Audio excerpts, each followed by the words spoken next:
On attendra un petit peu. Madame Caterino Marie-Laure. Monsieur Serge Jérémy, excusé, donne pouvoir à Monsieur Josset.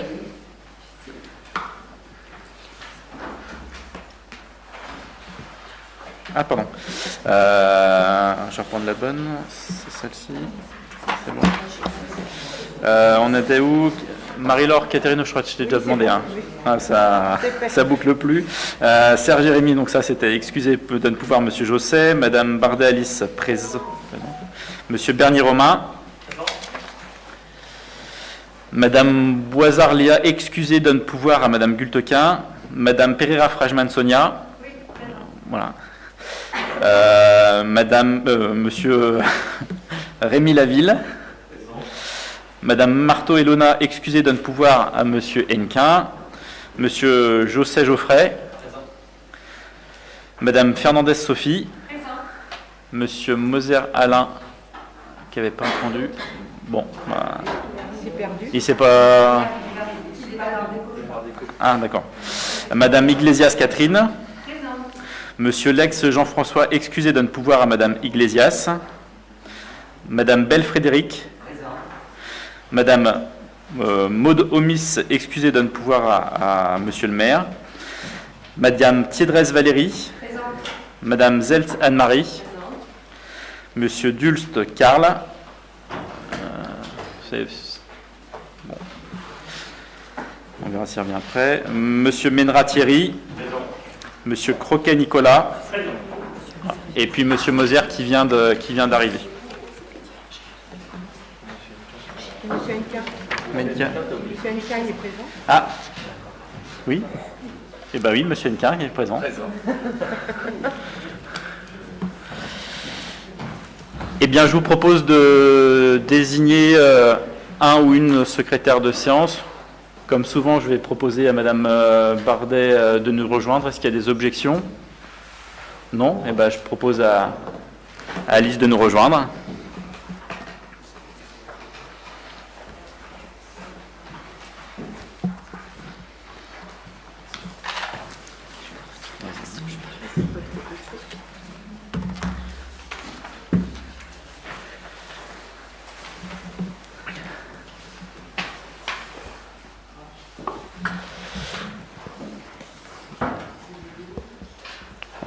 C'est un petit peu de temps à Alice pour s'installer quand même.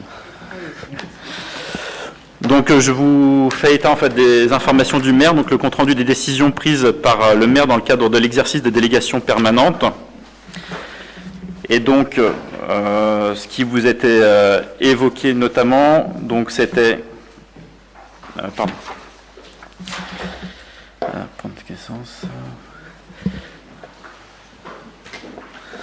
Je vais refaire état, pardon. Hop. Donc nous avions en fait un certain nombre d'éléments. Donc une indemnisation suite à un sinistre sur véhicule avec problématique de voirie dégradée rue Pleine des Gardes. Nous avions également un point sur la suppression de la régie de recettes et d'avance au secteur jeune, la création de la régie de recettes et d'avance pour le secteur ado, la suppression de la régie de recettes pour la perception du produit du centre social, la suppression de la régie de recettes pour l'encaissement des produits secteur famille du centre social, la suppression de la régie de recettes pour l'encaissement des produits du secteur senior du centre social, et la création de la régie de recettes et d'avance pour le service animation de la vie locale. Et également, nous avions sur les éléments relatifs aux éléments de location de choses pour une durée n'excédant pas 12 ans, c'est la mise à disposition du lycée Édouard Herriot à titre gratuit du 9 novembre 2021 au 21 janvier 2022 d'un véhicule utilitaire de marque Nissan Capstar, immatriculé, je vous fais la grâce de la lecture, et d'un véhicule de marque Iveco, également je vous fais la grâce de la lecture de la plaque d'immatriculation. Sur le deuxième point, notamment, donc, il y avait eu un petit souci d'envoi de pièces jointes sur le PV, donc vous avez dû recevoir de manière tardive. Donc on vous propose soit de l'approuver ce soir, sinon de le reporter à une séance ultérieure. Donc après c'est... Il s'agit de quel PV? Alors, du 10 juin 2021, dans l'ordre du jour, c'est ce qui est évoqué. Non, c'était enfin, il y a eu une actualisation, en fait, comme c'est un envoi dématérialisé, sur le premier envoi, en fait, la pièce jointe n'était pas présente, et en fait, ça a été réinjecté, mais voilà, donc il y a peut-être des personnes qui ne l'ont pas vu ou n'ont pas consulté, et donc ce qu'on vous proposait, c'était soit de l'approuver ce soir, et s'il y en a qui s'opposent et qui veulent prendre plus de temps pour relire, d'ajourner le vote et de le reporter au prochain conseil municipal. Donc, je vous propose, s'il y en a qui sont contre,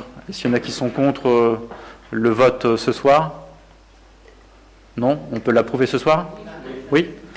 Bon, bah, je vous propose de passer au vote et à l'approbation du compte-rendu. Donc, est-ce qu'il y a des votes? Et si après on a une remarque à faire, comment on fait? Ah bah, c'est le principe du... bah, donc, à ce compte-là, vous préférez prendre plus de temps, en fait. Bah oui, moi je pensais que j'allais le reporter, mais je dois être la seule, alors Et bah, je ne dois pas approuver un PV que je n'ai pas lu. et ben, on reporte. Merci. De rien. Voilà, donc sur le point numéro 3, donc subvention exceptionnelle à l'association UCEP, Monsieur Henquin. Merci Monsieur le maire. Mes chers collègues, la délibération numéro 7 du conseil municipal du 9 avril 2021, consacrée aux subventions municipales aux associations pour l'année 2021, stipule que pour renforcer le soutien aux associations qui rencontreraient des difficultés au cours de l'année et pour appuyer les projets contribuant à la relance de l'activité associative, le dépôt de demande de subvention exceptionnelle sera autorisé jusqu'au 1er novembre 2021. L'USEP départementale, Union sportive des écoles du premier degré, intervient dans les établissements scolaires en organisant des activités sportives variées à destination des enfants dès la maternelle. Des rencontres inter-écoles sont organisées pour faire se rencontrer les enfants autour des valeurs sportives. L'association USEP Savinienne est le relais de l'organisation à Sainte-Savine. Dans le cadre de sa politique globale sportive et associative, la municipalité promue et favorise la pratique sportive de tous les publics dès le plus jeune âge.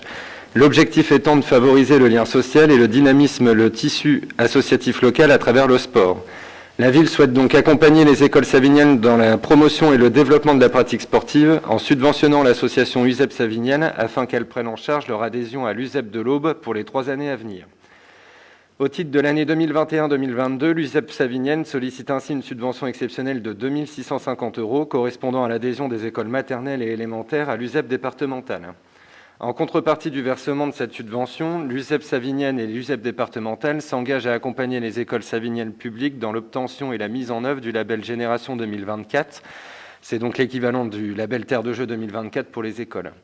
Une convention d'affiliation a été rédigée pour fixer les termes de ce partenariat. Aussi, mes chers collègues, vu l'énoncé ci-dessus, il vous est proposé de bien vouloir valider l'attribution du subvention exceptionnelle de 2 650 € à l'association USEP Savinienne pour l'année 2021-2022, dire que cette aide sera renouvelée sur les 2 prochaines années scolaires, valider la convention d'affiliation à l'USEP de l'Aube, dire que la subvention est octroyée pour permettre l'adhésion de l'ensemble des écoles saviniennes à l'USEP et le déploiement du label Génération 2024 dans les écoles publiques saviniennes.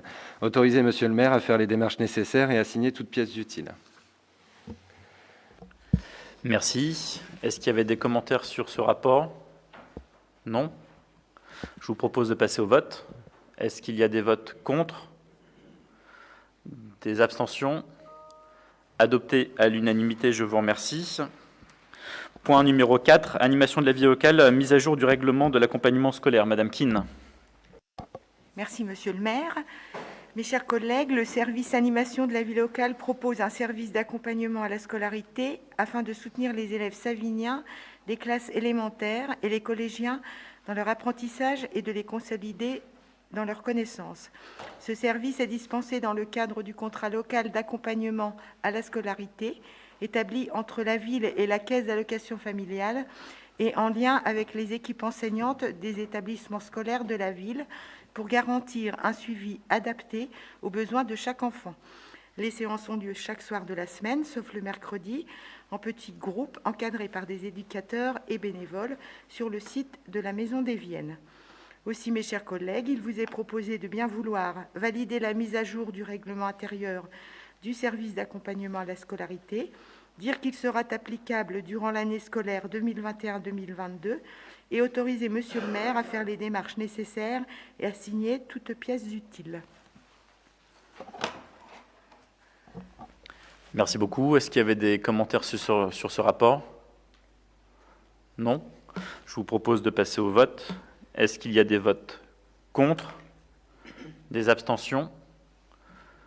Adopté à l'unanimité, je vous remercie. Rapport numéro 5, extension d'une plateforme logistique rue de Stockholm. Monsieur Blanchot. Merci, Monsieur le maire. Mes chers collègues, par courrier en date du 4 octobre dernier, le service de la coordination interministérielle et de l'appui territorial de la préfecture de l'Aube a informé la collectivité que la société TCP Développement a déposé un dossier de demande d'enregistrement concernant l'extension d'une plateforme logistique sur le territoire de la commune, Parc du Grand 3, rue de Stockholm. Annexée à la présente délibération, la note d'information sur le projet d'extension d'une plateforme logistique de la société TCP Développement. L'article R512-46-12 du Code de l'environnement soumet une telle demande à la consultation du public.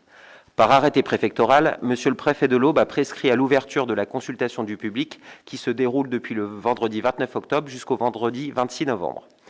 Durant cette consultation, le dossier de demande d'enregistrement est tenu à la disposition du public et les observations de ce dernier pourront y être formulées. Au lendemain du dernier jour de la consultation du public, la collectivité transmettra le registre au pôle de coordination interministérielle et de concertation publique de la préfecture de l'Aube. 15 jours avant l'ouverture de la consultation et pendant toute la durée de celle-ci, un avis sera affiché en mairie. Conformément à l'article R512-46-11 du Code de l'environnement, la collectivité est appelée à donner son avis au moyen d'une délibération sur cette demande d'enregistrement. Aussi, mes chers collègues, vu le CGCT, notamment son article 2121-29 et vu le Code de l'environnement, notamment ses articles, je vous passe les références, il vous est proposé d'émettre un avis sur le projet de la société TCP Développement concernant l'extension d'une plateforme logistique sur le territoire de la commune, favorable ou défavorable, en précisant les motifs éventuels. Merci beaucoup. Est-ce qu'il y avait des commentaires sur ce rapport? Non? Je vous propose de passer au vote. Est-ce qu'il y a avis favorable ou défavorable? Donc, est-ce que vous votez pour? Enfin, est-ce qu'il y a des votes contre? Pardon, excusez-moi. Des abstentions? Oui, c'est noté. Participez pas au vote. Hein. Pardon? Et donc, si c'est oui, donc c'est un avis favorable. Pour une fois, c'est pas oui ou non, c'est avis favorable ou défavorable. Hein. Et donc, avis favorable à l'unanimité. La majorité? Ben non, il ne prend pas part au vote. Une abstention, il ne prend pas part au vote. C'est ça. Hein. Donc, merci. Rapport suivant, rapport numéro 6. Donc, c'est concernant la société Valobia, une demande de régularisation de l'autorisation environnementale, dérogation d'espèces protégées. Monsieur Blanchot.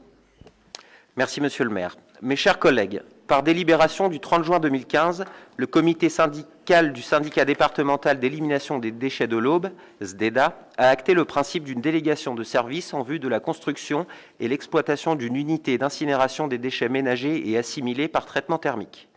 À l'issue de l'appel d'offres, la société Valobia a été retenue comme délégataire. La convention de délégation de service public a été conclue le 16 septembre 2016. Le 15 mars 2017, un dossier de demande d'autorisation environnementale a été déposé à la préfecture de l'Aube en vue de l'exploitation d'une unité de valorisation énergétique. Par délibération du 3 mai 2018, la commune de Sainte-Savine a émis, à la majorité, un avis défavorable à la demande d'autorisation de construire une unité de valorisation énergétique sur la commune de La Chapelle-Saint-Luc par la société Valobia. Pour mémoire, en application des dispositions de l'article R512-20 du Code de l'environnement, le conseil municipal de la commune où l'implantation d'une installation classée soumise à autorisation est projetée, ainsi que celui de chacune des communes dont le territoire est atteint par le rayon d'affichage, sont appelés à donner leur avis sur la demande d'autorisation dès l'ouverture de l'enquête et au plus tard dans les 15 jours suivant la clôture de l'enquête. Les principales caractéristiques du projet. Le terrain du projet est situé dans la zone industrielle des Prés de Lyon sur le territoire communal de La Chapelle-Saint-Luc. Les parcelles d'emprise du projet sont les parcelles AM 540 et 542 pour une contenance totale de 49 137 m². Elles se situent à l'angle de la rue Jacquard et de la rue Jean Jaurès. L'objet de ce projet est de concevoir, construire et exploiter une unité de valorisation énergétique des déchets ménagers et assimilés selon les besoins exprimés du SDEDA. La capacité nominale de l'UVE est de 60 000 tonnes par an de déchets, 55 000 tonnes par an d'ordures ménagères et 5 000 tonnes par an de déchets industriels banals, soit 7 500 tonnes à pouvoir calorifique à environ 2500 kcal par gramme en moyenne d'énergie produite. Les travaux consistent en un hall de déchargement avec un quai de déchargement, une fosse de réception des déchets d'une profondeur de 8 mètres, un ensemble de ponts roulants grappins pour transférer les déchets vers le four, un ensemble four chaudière et un traitement des fumées comportant, une zone de stockage et maturation des mâches fer, une zone de filtration des eaux pluviales. Par arrêté préfectoral du 27 septembre 2018, la société Valobia a été autorisée à exploiter une unité de valorisation énergétique sur le territoire de la commune de La Chapelle-Saint-Luc. Le chapitre 8.5 de l'autorisation environnementale fixant les mesures pour éviter, réduire, compenser les impacts de l'installation sur la faune et la flore. Cette autorisation a fait l'objet d'un recours. Par jugement du 11 février 2021, le tribunal administratif de Châlons-en-Champagne a sursis à statuer pendant un délai d'1 an sur les requêtes des associations Aube Durable, Aube Écologie, Zéro Ouest France et de la Chapelle-Saint-Luc, dans l'attente de la production d'un arrêté préfectoral comportant la dérogation requise en vertu des articles L411-1 et L411-2 du Code de l'environnement. Par arrêté préfectoral, le préfet de l'Aube a prescrit une enquête complémentaire portant sur la demande de dérogation à l'interdiction de destruction d'espèces protégées relative à l'autorisation environnementale délivrée. La phase de travaux étant bien avancée, la présente procédure est adaptée pour prendre en compte les travaux déjà réalisés.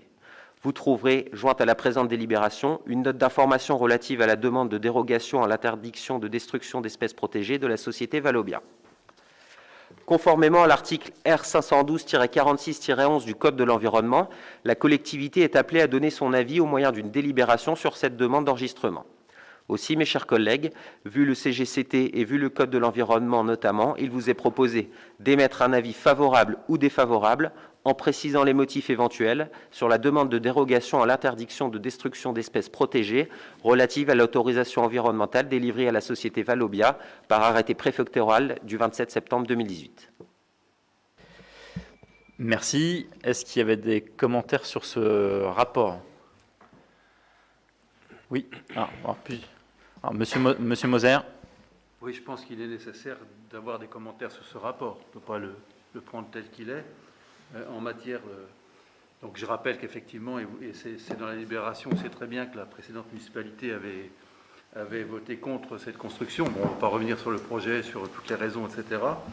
Mais en l'état, il s'agit quand même d'une procédure administrative qui nous met sur le fait accompli, c'est-à-dire qu'on a laissé construire la centrale, et puis qu'on règle maintenant, après coup, les problèmes environnementaux. Bon, ça arrive dans certains travaux. Ce qu'il faut savoir quand même, c'est que les mesures qui compenseront la destruction des animaux, de la faune, de la flore en question, ou leur fragilisation, les mesures qui sont proposées par la commission régionale d'enquête de l'environnement, s'appuient sur... non seulement quelques recommandations à l'entreprise Valobia elle-même, mais aussi en disant qu'il faut que tout ça prenne une proportion sur l'environnement plus large et que ça concerne toutes les entreprises qui ont des côtés couverts, végétalisés, des arbres, etc., notamment pour des oiseaux. Ça suppose aussi que Valobia s'engage à créer pratiquement des abris pour les chauves-souris, etc., et s'engage surtout à interdire ou diminuer la circulation de camions sur des voies qui risquent d'écraser des batraciens, etc. Ce sont les prescriptions de la commission après coup.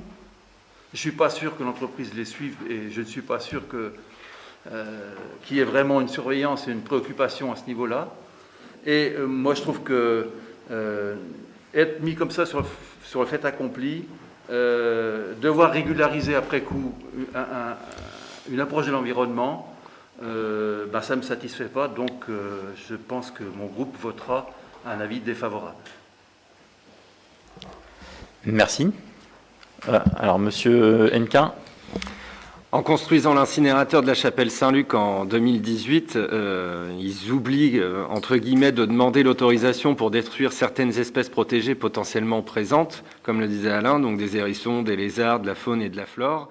Après avoir finalement construit son incinérateur et détruit les espèces qui pouvaient s'y trouver, ils demandent, au bout de 3 ans, quand même, après l'installation de l'incinérateur, c'est quand même 3 ans, l'autorisation de détruire ce qu'elle a déjà détruit. Donc c'est pour cela que, personnellement, je voterai défavorable à cet avis.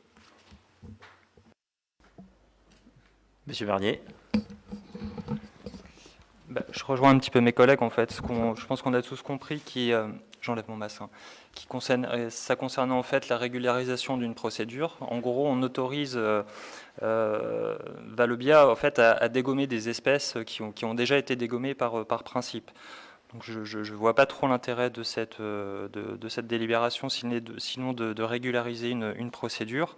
Je voulais saluer quand même le travail des associations et puis des citoyens qui se sont engagés parfois sur leurs données personnelles pour aller à l'encontre de ce projet.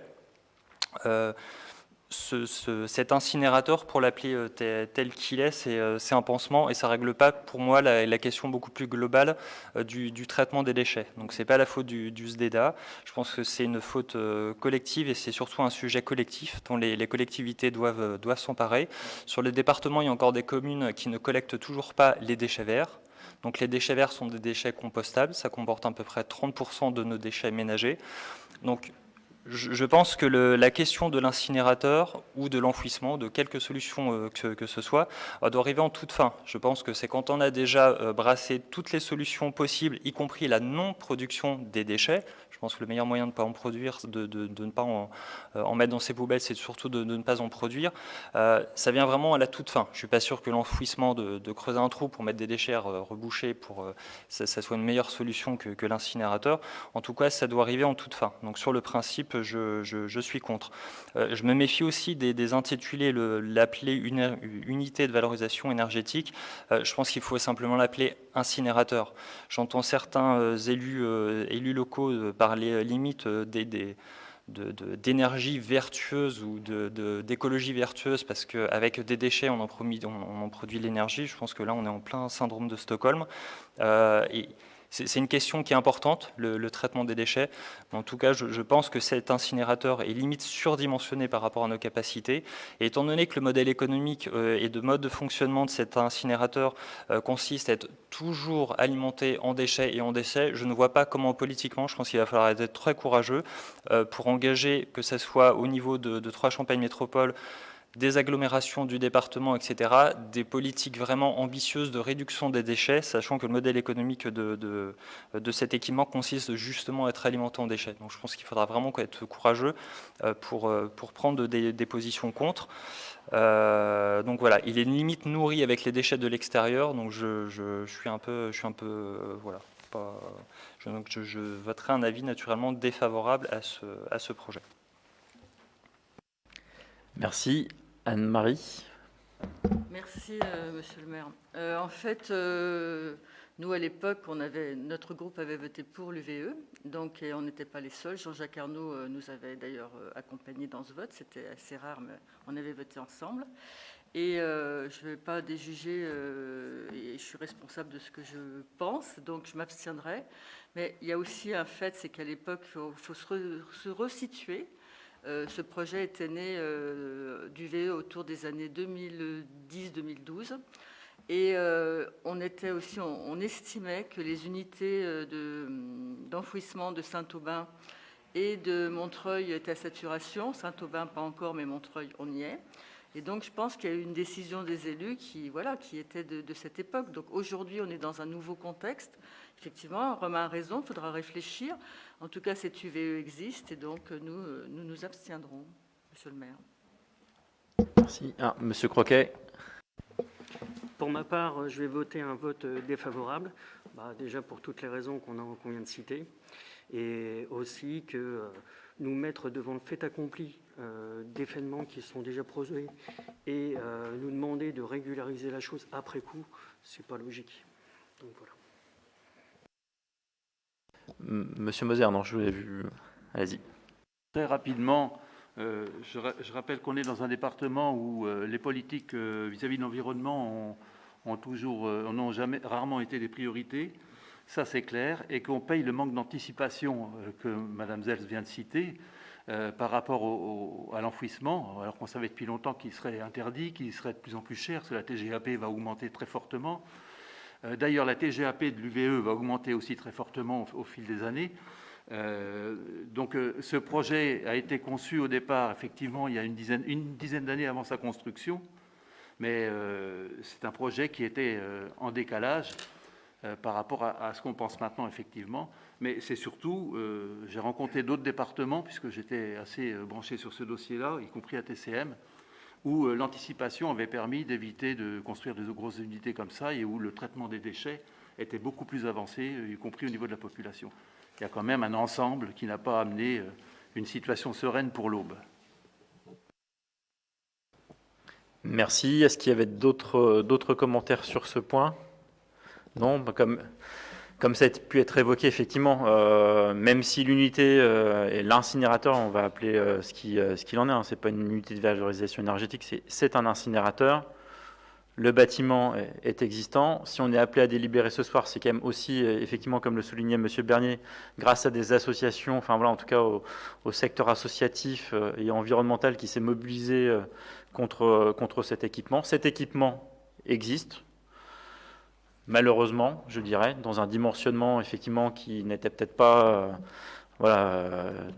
qui n'était pas forcément enclin à nous mettre dans une trajectoire de forte réduction des déchets, parce que comme évoqué, c'est qu'à un moment donné, un incinérateur, c'est un aveu d'échec quelque part. C'est-à-dire que tous les déchets qu'on ne produit pas, c'est pas ceux qu'on va amener à l'incinérateur, et donc c'est une vraie réflexion aussi à avoir à nous, aussi collectivité, sur la réduction de nos déchets, des déchets ménagers de la population, de nos populations, mais aussi nous en tant que collectivité, donc aussi en tant qu'acteurs en termes de réduction des déchets. Donc c'est vrai qu'on a une vraie réflexion aussi là-dessus sur la réduction des déchets. Pour autant, on a un équipement qui est existant. Là aussi, pour rebondir sur la consultation qui est faite, alors, il y a un différé de temps aussi qui est relatif quelque part aussi aux recours qui ont été entrepris par les associations de préservation de l'environnement. Donc globalement, je vais pas forcément m'étaler là-dessus, mais comme beaucoup d'entre vous, je partage également le fait aussi de se prononcer. C'est un moment donné, même si on a l'impression que ça sera un coup d'épée dans l'eau, pour autant c'est important de pouvoir s'exprimer et de montrer que voilà, on partage en fait une certaine vision. Voilà. Donc s'il n'y a pas d'autres commentaires, je vais vous proposer de passer au vote. Donc les votes défavorables.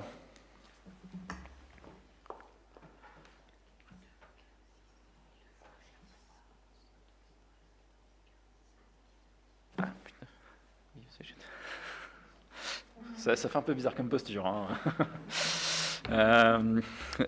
Les abstentions et les votes favorables. Merci. Monsieur le Président.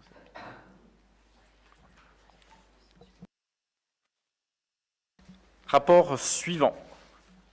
Rapport numéro 7, création d'une réserve communale de sécurité civile. Monsieur Bernier.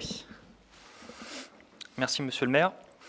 Mes chers collègues, la crise sanitaire, les risques climatiques, le plan d'urgence attentat ont fait émerger le besoin d'appréhender efficacement toute situation d'urgence ou de sécurité publique dans les meilleures conditions, de se structurer et de se d'outils adaptés, tant en matière de prévention, de relais d'information que d'action opérationnelle. La ville s'est engagée depuis l'été 2020 à se structurer via la mise en place d'une cellule de crise et de groupes opérationnels. Aujourd'hui, elle poursuit ses actions de prévention de sécurité publique en créant une réserve communale de sécurité civile.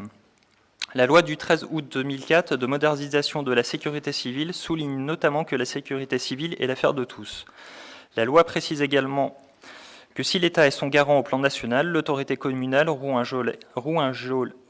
joue un rôle essentiel dans l'information et l'alerte de la population, la prévention des risques, l'appui à la gestion de crise, le soutien aux sinistres et le rétablissement des conditions nécessaires à une vie normale.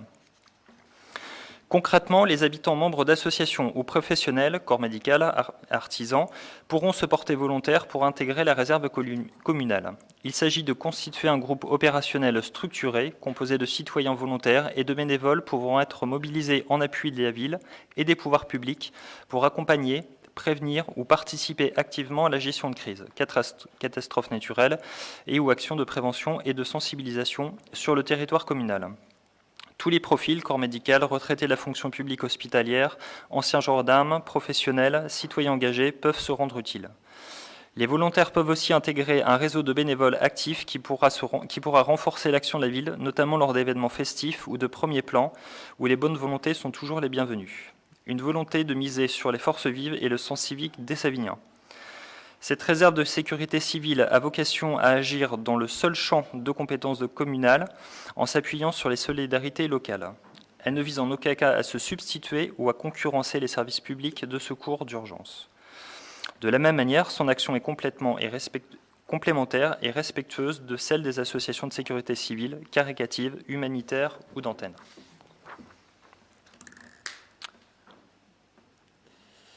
Il est proposé au Conseil municipal de créer une réserve communale de sécurité civile en faisant appel aux citoyens de la commune chargés d'apporter son concours au maire en matière de participation à la prévention des risques, au soutien et à l'assistance de la population, à l'appui logistique et au rétablissement des activités en cas de sinistre, de contribution également à l'information et à la préparation de la population face aux risques encourus par les communes, en vue de promouvoir la culture locale et citoyenne sur les risques majeurs.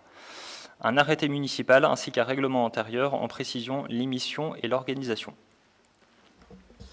Merci. Est-ce qu'il y avait des commentaires sur ce rapport? Oui, Madame Zels. Oui, merci. Je trouve que c'est une excellente idée. Il y a déjà tellement de bénévoles à Sainte-Savine qui s'activent et qui sont proches de la mairie que le formaliser, c'est plutôt une bonne idée. Donc voilà, je vous félicite d'y avoir pensé. Merci. D'autres commentaires? Non? Eh bien, je vous propose de passer au vote. Est-ce qu'il y a des votes contre? Des abstentions? Adopté à l'unanimité, je vous remercie. Rapport numéro 8, délégation de service public pour la gestion de la fourrière automobile municipale, Monsieur Laville. Merci, Monsieur le maire. Mes chers collègues, dans le cadre d'un groupement de commandes avec la ville de la Chapelle-Saint-Luc, la ville de Sainte-Savine a confié, en 2014, la gestion de la fourrière automobile municipale à la société SARL JB dans le cadre d'une délégation de service public qui est arrivée à terme. Il convient donc de procéder à son renouvellement. L'Assemblée délibérante sera amenée à se prononcer sur le choix du mode de gestion de ce service lors de sa prochaine séance. Il ressort des dispositions des articles L1411-4 et L1413-1 du CGCT que la commission consultative des services publics locaux est consultée sur tout projet de délégation de services publics avant que l'Assemblée délibérante ou l'organe délibérant se prononce sur le principe du recours à une délégation de services publics. La commission consultative des services publics locaux doit être saisie par l'Assemblée délibérante ou par l'organe délibérant par voie de délibération. Il vous est donc proposé de déléguer à Monsieur le maire la saisine de la commission consultative des services publics locaux afin de solliciter son avis sur le mode de gestion du service de fourrière automobile municipale. Merci beaucoup. Est-ce qu'il y avait des commentaires sur ce rapport? Non. Je vous propose de passer au vote. Est-ce qu'il y a des votes contre? Des abstentions? Adopté à l'unanimité, je vous remercie. Rapport numéro 9, création des emplois, Monsieur Bernier. Merci Monsieur le maire. Mes chers collègues, il appartient au conseil municipal de fixer l'effectif des emplois nécessaires au fonctionnement des services afin de permettre la nomination des agents inscrits au tableau d'avancement de grade établi pour l'année 2021. Le maire propose à l'Assemblée la création d'un poste d'ATSEM principal première classe à temps complet, à compter du 1er décembre, la création de 2 postes d'adjoint d'animation principale deuxième classe à temps complet à compter du 1er décembre, la création d'un poste d'agent de maîtrise à temps complet à compter du 1er décembre et la création d'un poste d'adjoint administratif principal de deuxième classe à compter du 1er décembre. Aussi, mes chers collègues, il vous est proposé de bien vouloir adopter la proposition du maire, d'inscrire au budget les crédits correspondants, de modifier le tableau des emplois tenant compte des créations ci-dessus. Merci. Est-ce qu'il y avait des remarques sur ce rapport? Non. Je vous propose de passer au vote. Est-ce qu'il y a des votes contre? Des abstentions? Adopté à l'unanimité, je vous remercie. Rapport numéro 10, finances, budget principal, admission en non-valeur et créances éteintes. Madame Gultequin. Merci, Monsieur le maire. Mes chers collègues, après avoir épuisé les moyens dont il dispose pour recouvrer les créances de la ville auprès de divers débiteurs de la commune, le trésorier demande l'admission en non-valeur et en créances éteintes un certain nombre de produits pour lesquelles les recherches entreprises auprès des débiteurs se sont déclarées infructueuses par la Direction générale des finances publiques. Aussi, nous avons un état pour un montant total de 851,66 € d'admission en non-valeur des créances se rapportant aux exercices 2018 et 2019, et un état pour un montant total de 279,74 € de créances en créances éteintes se rapportant à l'exercice 2018. Ces opérations feront l'objet d'un mandat au budget principal de la commune, imputé à l'article 65-41, créances admises en non-valeur, et 65-42, créances éteintes, chapitre 65, autres charges de gestion courante. Aussi, mes chers collègues, il nous est proposé de bien vouloir approuver le présent rapport relatif aux admissions en non-valeur et aux créances éteintes au budget principal de la commune de Sainte-Savine. Merci. Est-ce qu'il y avait des remarques sur ce rapport? Non? Je vous propose de passer au vote. Est-ce qu'il y a des votes contre? Des abstentions? Adopté à l'unanimité. Donc, rapport numéro 11, budget principal, décision modificative numéro 1. Madame Gultequin. Merci, Monsieur le maire. Mes chers collègues, il nous est proposé de modifier les crédits alloués au budget 2021. En section de fonctionnement, au niveau des dépenses, nous enregistrons une augmentation de 157 375 € au chapitre 011, charges à caractère général. Il s'agit principalement de dépenses liées à la crise sanitaire, des achats de produits d'entretien, le nettoyage des locaux et les frais liés au contrôle du pass sanitaire, mais aussi des frais de nettoyage et d'entretien des espaces verts. Au chapitre 012, nous enregistrons une diminution de dépenses de 60 000 € liées à des recrutements qui ont été différés. En effet, avec les procédures avec les délais de procédure et les délais de préavis des agents, les prises de fonction ont été décalées par rapport aux prévisions. Par conséquent, les dépenses en termes de rémunération et de cotisation aux caisses de retraite sont moindres par rapport aux prévisions. Il s'agit précisément du poste de l'emploi du graphiste qui a été recruté, qui a démarré ses fonctions 5 mois environ par rapport à ce qui a été prévu, du poste du directeur du pôle ressources administration qui est toujours en cours de recrutement, qui sera finalisé en 2022, soit 8 mois de décalage, du poste du directeur de service technique qui a pris ses fonctions 1 mois et demi en décalé, et les 3 postes au niveau de la police municipale qui ont pris leurs fonctions environ 5 mois après les prévisions, avec 5 mois de décalage. Voilà.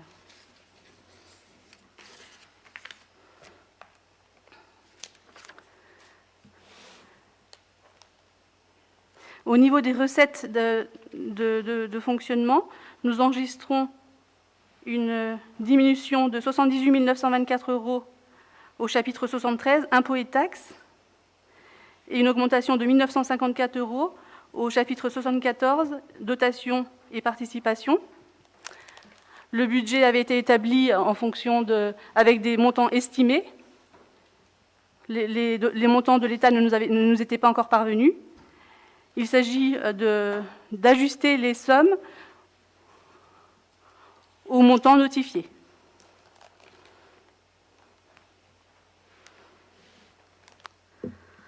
En section de fonctionnement,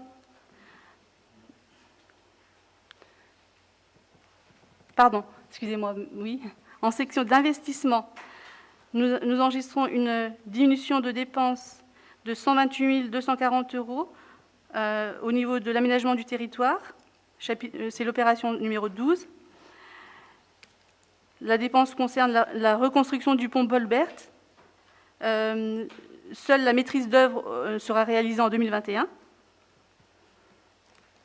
Nous enregistrons une augmentation de dépenses de 70 070 € Au niveau de la culture, opération numéro 15, cela correspond à l'acquisition de différents matériels, dont l'achat de micros et de matériel de retransmission pour l'art déco.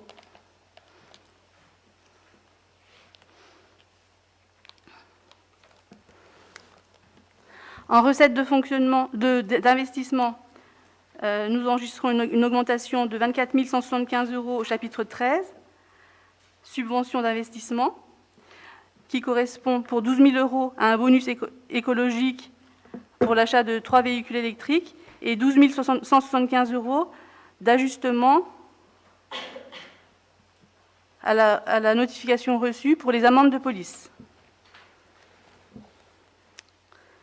Pour équilibrer,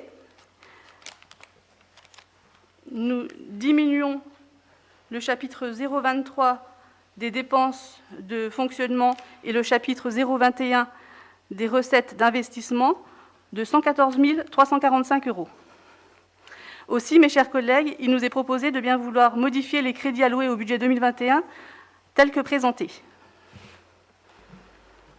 Merci. Pardon. Merci. Est-ce qu'il y avait des commentaires sur ce rapport? Non? Je vous propose de passer au vote. Est-ce qu'il y a des votes contre? Des abstentions? Adopté à l'unanimité. Rapport numéro 12, dénomination d'une voie publique, Square Samuel Paty, Monsieur Pouzin. Merci, Monsieur le maire. Mes chers collègues, considérant l'intérêt culturel, historique et communal que présente la dénomination de voie, il appartient au conseil municipal de choisir par délibération le nom à donner aux voies. La dénomination des voies communales est laissée au libre choix du conseil municipal, dont la délibération est exécutoire par elle-même. La municipalité souhaite rebaptiser le square de l'Ouest, identifié à ce jour par sa position géographique, du nom de Samuel Paty, en l'honneur de ce professeur d'histoire et géographie, mort tragiquement le 16 octobre 2020 à la suite d'un cours donné sur la liberté d'expression. C'est pourquoi, mes chers collègues, il vous est proposé de bien vouloir, premièrement, accepter de rebaptiser le square de l'Ouest par l'appellation Square Samuel Paty et autoriser Monsieur le maire à faire toutes les démarches nécessaires et à signer toutes les pièces utiles. Merci beaucoup. Est-ce qu'il y a... Oui, Monsieur Moser. Oui, je suis satisfait et tout à fait d'accord avec vous d'avoir fait ce choix. Je pense que toutes les communes ne l'ont pas fait. Et c'est très important puisqu'on est là vraiment sur une horreur face à des valeurs qui sont quand même des valeurs françaises comme la laïcité, qui sont très fondamentales. Et je trouve que votre initiative est très bonne. Par contre, ce que je souhaite, c'est que le square en question est un square un petit peu, pas très connu, pas très fréquenté, il est un petit peu encaissé, mais il fallait bien avoir un espace à nommer. Je souhaite que ce square fasse l'objet peut-être, maintenant qu'il y aura, je pense, une stèle ou quelque chose, fasse l'objet d'un entretien qui lui donne un petit peu plus de gueule, entre guillemets. Non, mais surtout, je tiens vraiment à vous remercier pour cette initiative, à la fois en tant qu'élu, en tant qu'ancien de l'Éducation nationale. Merci. Oui, Monsieur Médra. Oui, merci Monsieur le maire. Lors de la réunion de commission, donc justement, j'avais demandé concernant cette dénomination du square Samuel Paty, pourquoi nous ne l'avions pas fait à la date anniversaire de la mort de Monsieur Paty. Et on m'a justement répondu, et j'en suis très très satisfait, que ce serait le 9 décembre, jour de la journée de la laïcité. Et j'en suis très satisfait. Et comme M. Moser, j'approuve pleinement donc la dénomination de ce square. Merci. D'autres? Monsieur Croquet. Moi, bien entendu, j'approuve pleinement aussi cette dénomination. Il ne faut pas oublier que c'est aussi les valeurs de la laïcité qui ont été remises en cause à cause de ce tragique accident, enfin, si on peut appeler ça un accident. Et je tenais quand même à vous remercier de ce nom. Voilà. Merci à vous. Donc effectivement, l'objectif c'est de pouvoir inaugurer en fait ce square lors de la journée de la laïcité, puis bien évidemment en fait avec la présence aussi de scolaires pour qu'aussi il y ait aussi un côté pédagogie et histoire autour du site et du lieu, et que bien évidemment en fait on prendra aussi soin du lieu pour que ça soit aussi un lieu de souvenir et peut-être aussi à terme toutes les journées de la laïcité de venir sur ce site et d'en profiter, d'avoir un moment de recueillement, mais aussi de pédagogie pour qu'il puisse y avoir un travail pédagogique autour, voilà, sur le crime et l'assassinat qui a été commis, voilà, sur le contexte, le pourquoi du comment, et de laisser en fait aussi les enseignants pouvoir donner les explications utiles à la jeunesse au regard du crime qui a été commis. Voilà. Donc bien évidemment on prendra soin du site, et l'objectif est de pouvoir régulièrement à date anniversaire pouvoir se recueillir sur le site en y associant aussi le public jeune et scolaire. Voilà. Oui, Monsieur Pouzin. Peut-être ajouter ou préciser que dans le sens de la demande de M. Moser, il y a des panneaux rédigés par la municipalité qui sont pédagogiquement assez explicites, qu'on a pris le soin de composer de manière claire et en effet à but pédagogique. Des panneaux qui sont prévus. Oui. 4 panneaux, je crois, Madame Ruel. 3, très bien. 3 panneaux.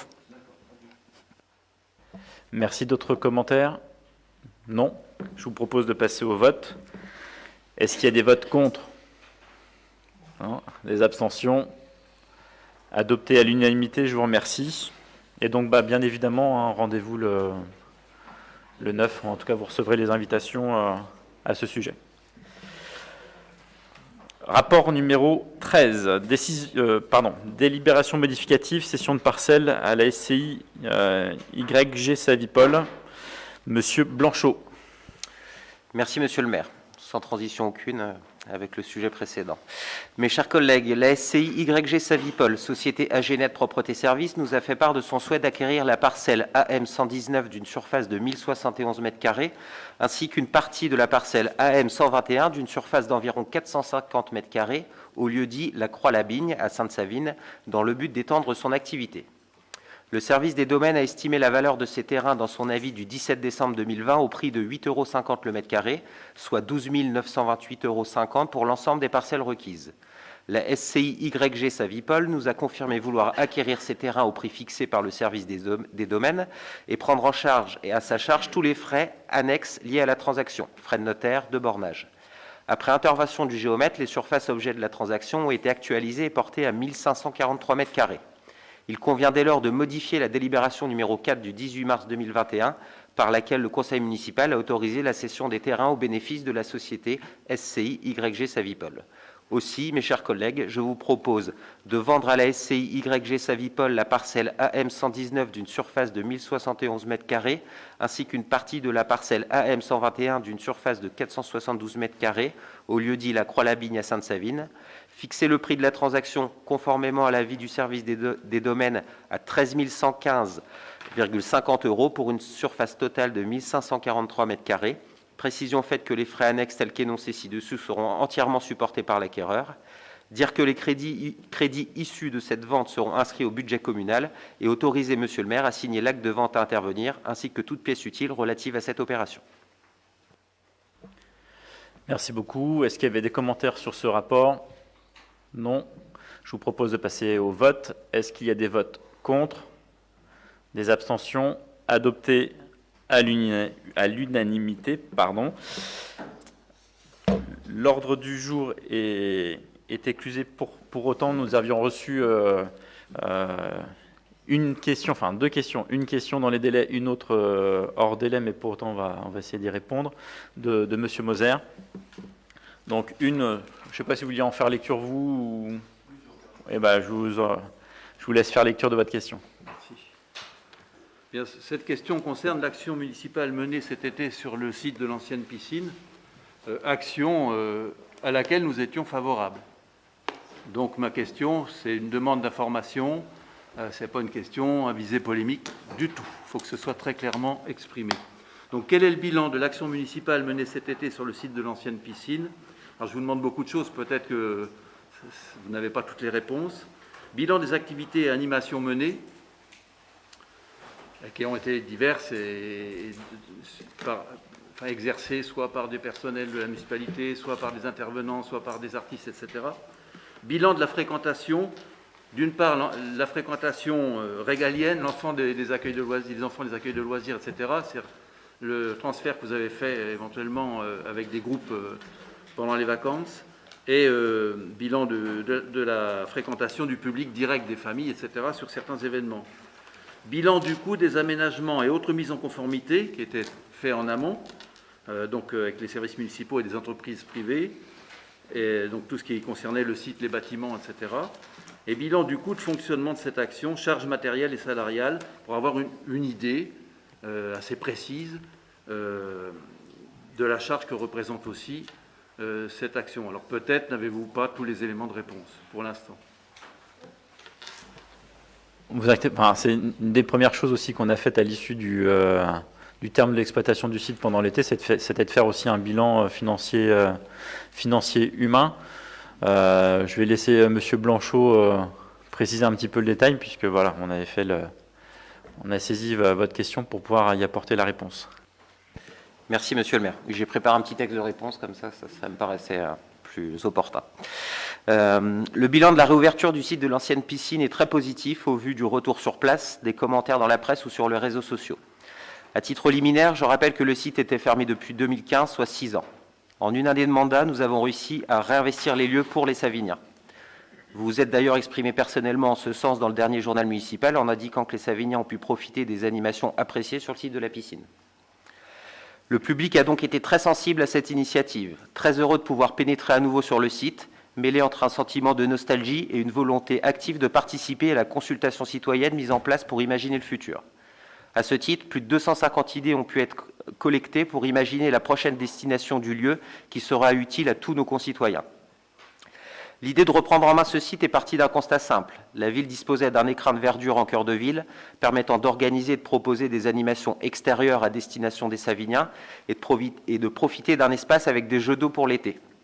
Ce potentiel se devait d'être exploité, même sans la possibilité de recouvrer sa configuration initiale de piscine municipale. Près de 4500 personnes ont visité le site pour profiter des animations avec un programme complet pour toutes les tranches d'âge, et ce malgré une météo parfois incertaine. Au total, 50 animations ont été proposées au cours des mois de juillet, août et septembre à destination de tous les publics. Les équipes d'animation de la ville ont proposé des activités pour les seniors, gym, circuit cardio-training, danse de salon, stretching, relaxation. Le secteur jeune a également pris possession des lieux en proposant des stages de graphe, de breakdance, de boxe, de parcours, d'initiation aux premiers secours. Le service de la médiathèque a aussi été mobilisé pour des sessions lecture pour les plus jeunes de 6 mois à 4 ans. Des soirées familiales, des concerts, une séance de cinéma plein air, un vide dressing, des initiations aux premiers secours, autant de propositions qui ont permis de rendre notre ville active pendant les congés estivaux en proposant des animations totalement gratuites. Enfin, les premières réunions pour la consultation citoyenne se sont déroulées sur le site, ce qui a permis de réunir nos concitoyens, tout comme le forum des associations qui a réuni plus de 300 personnes. Pour ce faire, nous avons dû engager en un temps record des travaux d'aménagement du site pour partie en régie avec les services techniques et pour partie en faisant appel à des entreprises extérieures. Un coût de 65 000 € a été nécessaire pour la remise en état, l'aménagement, le nettoyage, la remise aux normes du SNAC et du bâtiment vestiaire, qui a été mis également à disposition de l'association Atelier Vélo Solidaire, ainsi que la remise en fonctionnement des jeux d'eau. Pour la partie fonctionnement, 2 agents municipaux ont été mobilisés pour assurer l'animation, la sécurité et le respect du voisinage, et une entreprise de gardiennage a assuré le relais à certaines périodes. Le fonctionnement des jeux d'eau a été réalisé en partenariat avec le service des piscines municipales de la ville de Troyes, qui a apporté son expertise, son savoir-faire et une fonction support à nos agents techniques. 44 000 € ont été mobilisés en fonctionnement pour assurer le nettoyage du site, le gardiennage, l'animation, la location d'équipements, l'entretien des espaces verts et le fonctionnement des jeux d'eau. Le bilan total de l'opération est donc de 109 000 € avec la participation active de l'ensemble des services municipaux au projet et l'adhésion des Saviniens. Si l'opération doit se renouveler l'été prochain, le coût sera moindre au vu de tous les aménagements qui ont déjà été effectués sur le site et qui permettent son exploitation pérenne.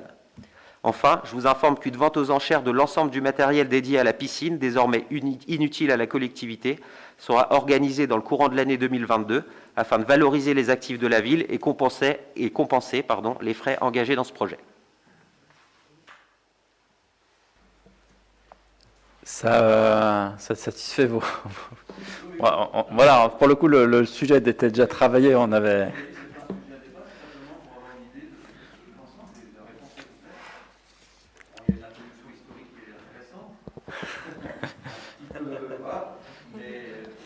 Bah,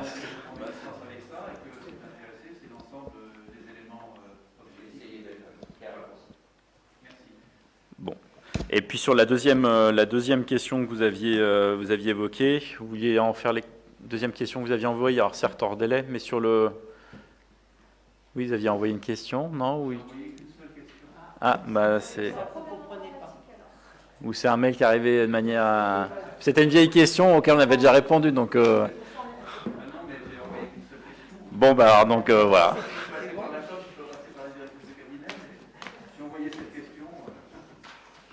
Mais c'est pas grave. Bah, c'était sur les aides aux entreprises, mais comme en fait on y avait déjà répondu, on allait vous dire qu'on avait déjà répondu il y a quelques mois. Donc, on sait jamais, hein, faut sécuriser. Hein. Alors, on peut c'est comme toi, hein, peut-être on peut le devenir, mais à partir du moment où on le devient, on ne le sait pas. Non, en tout cas, voilà. Je voulais pas m'éloigner du propos. C'est sans doute un mail qui est resté bloqué dans le tuyau et qui est arrivé, voilà. Donc, en tout cas, si on a répondu à la question qu'il y avait plus de questions et que les réponses ont été apportées, l'ordre du jour étant épuisé, donc nous mettons fin au conseil municipal et il est 19h32. En tout cas,